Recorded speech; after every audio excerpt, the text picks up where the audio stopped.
Okay, sawa nizere ko wamaze kuyakatisha amatike. Nagira ngo umenyeshe yuko ubukwe bwanjye busubitse mu gihe kitazwi.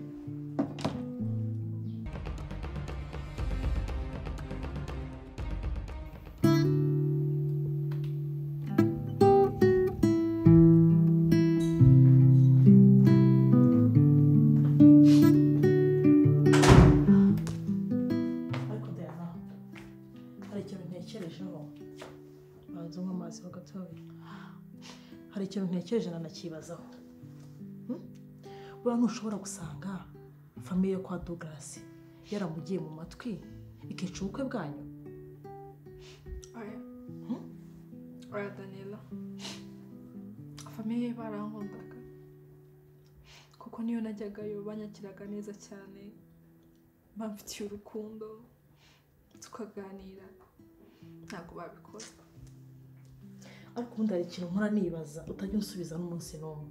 Ubundi ubukwe bujya gupfa Douglas yakubwiye ngo iki? Ngo ubukwe burapfuye gutyo gusa byagenze bite? Yakubwiye ko bigenze bite, bupfuye kubera iki, habaye iki, impamvu ari iyihe, imbogamizi ari iyihe, yakubwiye gute? Daniela, nta n'ubu ikimbabaza nuko ntazi impamvu ubukwe bwacu bwapfuye. Douglas nta kintu yigeze ambwira kijyanye no guhagarika ubukwe. Yigeze ambwira impamvu anyanze, nta n'ikimenyetso yigeze anyereka kijyanye no guhagarika ubukwe.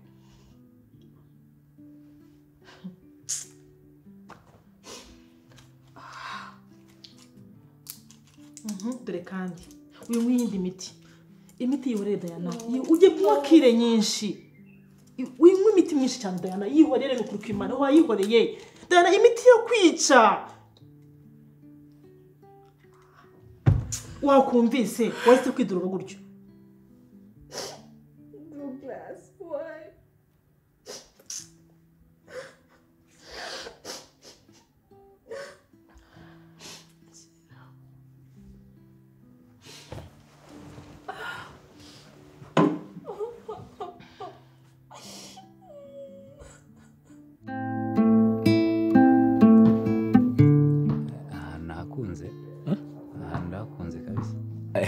Hano ni heza, ahantu afite amateka akomeye cyane. Iyo mpicaye ntekereza ku bwana bwanjye, ngatekereza ku byahise. Hafite story nini, y'ubuzima bwawe. Urabona njye nize kuri ariya mashuri, uko yabona rimwe twari tuvuye ku ishuri dutashye, nari mfite dushiki twanjye tubiri tw'impanga twiza, naradukundaga cyane. Niho nanyuze ngiye kugura bombo zo ku gati z'abana nyine. Z'abana. Nambuka umuhanda. Kera nazo. Yego. Nambuka umuhanda ngiye kugura bombo zo ku duti, noneho bahita, urabona hano mu mutaciye, bahita bankurikira birukanka barambuka. Bageze mu muhanda hagati, imodoka ihita ibagonga, bahita bapfira rimwe bombi bose. Bana b'impanga beza w'abakobwa. Yangane cyane muvandimwe. Akundi. Nanjye hari amateka dusa nkaho duhuriyeho. Numbone gutyo mporana isura yishimye nseka icyo, ariko nkuko wumva icyo kintu gishobora kuva mu ntuza mu mutima, nanjye barashimye kidashobora kumva. Nubwo bitabereye aha nkaho unyeretse hariya, ariko nanjye mfite ikintu gishobora kumva mu mutima. Nyine numvishe iyo story yawe nanjye nibuka iyanjye. Hari aho duhuje amateka. Yego. Kumbona aha ngaha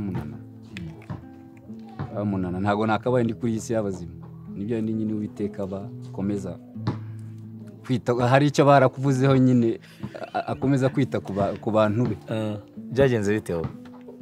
Uriya mama yakomokaga mu muryango utishoboye, niko nabyita. Akora ahantu buyaya, ariko ntibyagenze neza. Naho yahakoraga kugira ngo arebe ko yakwiteza imbere cyangwa se akazabaho neza, ariko uko yabikekaga ntabwo ariko byagenze. Urwo rugo yakoragamo rwari urugo rurimo umugore n'umugabo, ariko umugabo wo muri urwo rugo wari ikigeragezo kuri mama. kuko buri uko yatahaga umugore we adahari Eh. yafataga mu makungufu.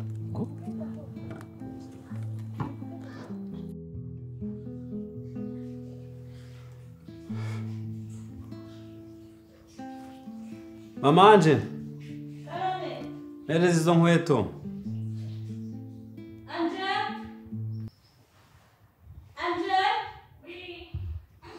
Zanira papa wawe izo nkweto z'umukara. ariko se papa ntuturutse hariya wari kwambara kubera icyo uvuye kuzizaniye. Uvuze ngo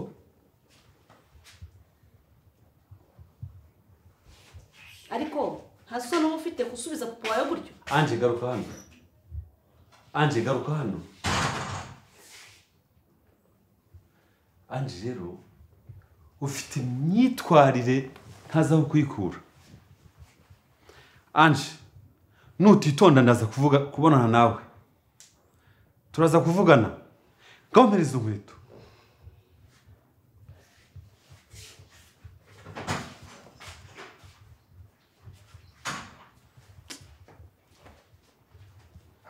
Anje.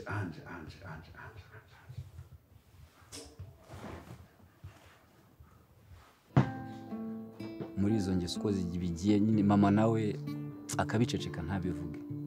Muri izo ngeso uko zigiye ziba inshuro nyinshi mama aza kuvamo biza kumuviramo gutwita. Atwita umwana rero ugiye ubona hano. Ufite story ndende bane. Story ni ndende. Ntabwo byarangiriye aho, iyo nda nayo ntabwo yavutse nk'uko yari ikwiye kuvuka. Byageze ku mezi 7 mama ndayikuramo. Ndayamunama. Ayikuramo, amaze kuyikuramo uzi ukoze ibyaha nyine yiruka nta n'umwirukanyije yahise agenda. Wari uzi yagiye. Uriya hari abantu nkunda nubwo muri atari ntabakunda muri rusange ariko abajura ndabakunda. Uburyo ubuzima bwanjye nonaha mbukesha abajura.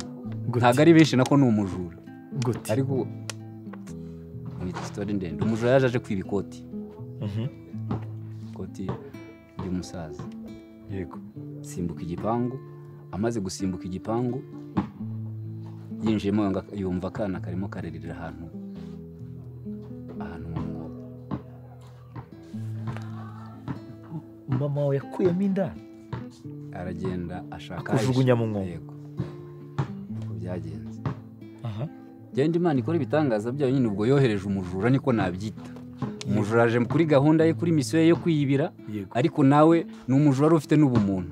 Yumva urusaku rw'umwana yibagirwa kwiba iby'ikoti yahise abireka. Indura yikoma mu munwa aratabaza umwana muze mufata umwana. Habaye ibikorwa bitari byiza.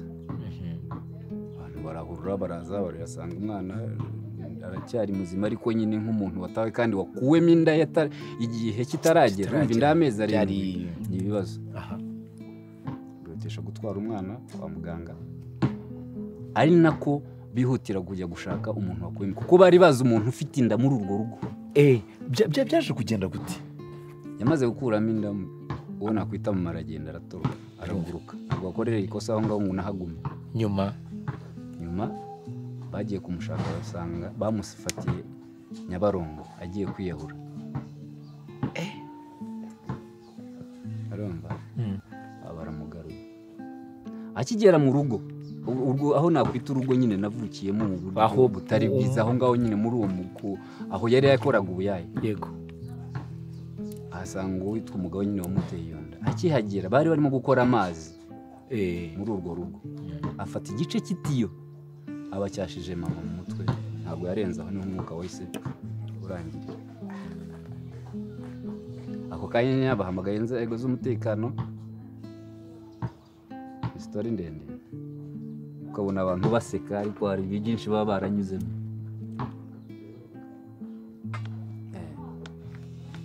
Ndakumva.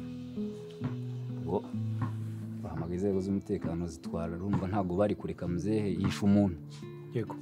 Umutwara kumufunga. Uri mama arapfuye. ubona kwita data agiye muri gereza ubwo ni igihe cyose urumva ntabwo umuntu aba yishe ngo ave muri gereza bamukatiye burundu agiye abayemo ubwo kanya ntangiye ubuzima bwo kugira gute bwo kurerwa na mukadata nawe urabizi ubuzima bwo kurerwa n'umuntu utarakubyaye n'umuntu utazi igise cyawe kurerwa na mukaso yarishe nyoko yego nuko byagenze baho muri ubwo buzima ariko ndashima Imana ndiho kandi nawe ndagufite n'abandi bavandimwe usibye ko n'akaye gaciyemo ariko nicyatumye ntari cyo nari umusanzu nari nkukeneyeho nk'umuvandimwe wanjye umusanzu yego nakwima iki ngifite semanye ni icyo ushaka ko ngufasha hari ahantu nari ngiye banki imwe nari ngiye kwakamo inguzanyo biri muri process ariko mfite ikibazo cy'ingwate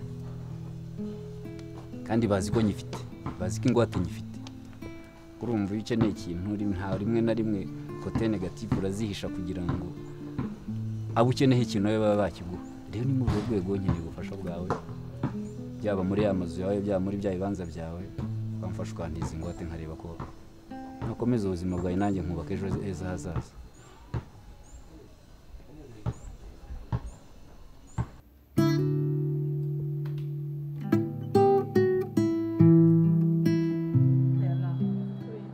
ikigaragara cyo ni uko uyu mungu ashaka kuba yarabivuyemo reba iminsi yose itambutse nta kuguhamagara nta kukuvugisha nta rero bikomeza guhatiriza byihorere tuza bivemo iyakire Daniela ntabwo biri izi ni ukuri Douglas kumwibagirwa byarananiye none uzumva bizagenda bite amaherezo ni ayahe nanjye simbizi bizi mbese ako Diana wikwigira umwana b'umuntu mukuru iyo ibintu byanze urarekura uriya mungu yabivuyemo bigende bite bigende bite reka nkubwire Daniela urabizi urukundo nkunda Douglas ndabizi byose kumwibagirwa byo wapi ntabwo biri kuza ntabwo nyiryama kurya byarananiye nsigaye meze nk'umusazi nsigaye numva icyo nshaka cyose ari ukurirwa nk'inzoga inzoga nibyo biryo byanjye nicyo cyo kunywa cyanjye gusinzira mu marira gusa ahubwo ndumva nifuza byibuze nubwo nabonana nawe rimwe gusa nkongera nkamuhobera mbese ibintu uvuga ndabyumva cyane nk'inshuti yawe ndabyumva pe ariko tekereza ku rundi ruhande reba ukuntu umaze gusa reba ukuntu umaze gucupira make-up ni ikikureba rouge à lèvres warajugunye amaherena ntakureba reba inzara zakunze isa salo mbese usigaye yumva mu matangazo ntugikoresha inzara ikinono kiyongereyeho reba business yawe ukuntu imaze kumera imaze kujya hasi nta muntu utabibona umuntu wese aravuga ngo uriya mukobwa yabaye iki uriya mukobwa yabaye iki witanga inkuru ku musozi Diana iyo aciye ntacyo uzaba ndahari n'inshuti yawe turi kumwe ariko Douglas bumwibagiwe umva ngiye maze no kuruha amatwi yanjye Douglas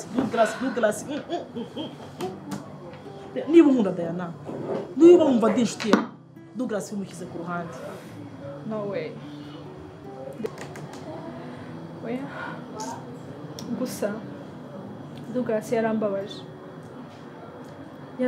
pe sinzi nimba uburibwe mfite mu mutima wanjye uri kububona urimo urambona ndabyumva ndagukunda urabizi ariko dufate urundi ruhande dufate indi planning